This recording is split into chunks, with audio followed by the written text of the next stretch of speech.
திருப்பூர் மாவட்டம் தாராபுரம் அருகே மூலனூர் பகுதியில் அதிமுக வேட்பாளர் சத்யபாமா தீவிர தேர்தல் பிரச்சாரத்தில் ஈடுபட்டார்.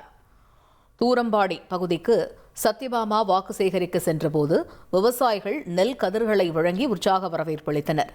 அப்பொழுது பேசிய அவர், இப்பகுதியில் அதிகமாக விளையும் முருங்கைக்காய்க்கு பதப்படுத்தும் கிடங்கு மற்றும் பவுடர் ஏற்றுமதி தொழிற்சாலை அமைக்க நடவடிக்கை எடுக்கப்படும் என்று உறுதியளித்தார்.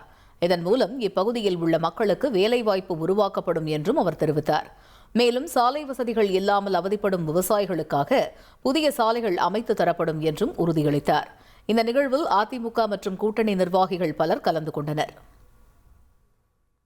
கண்டிப்பாக உங்களுக்காக இந்த பகுதியில் ஒரு முருங்கைக்கு பதப்படுத்தக்கூடிய ஒரு பதப்படுத்தும் கிடங்கு ஒன்று நான் அமைத்து தருவேன். இனி செல்லும் இடமெல்லாம் செய்தி.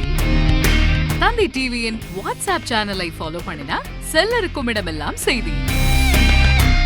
இதோ QR கோட் இப்பவே ஸ்கேன் பண்ணுங்க, ஃபாலோ பண்ணுங்க.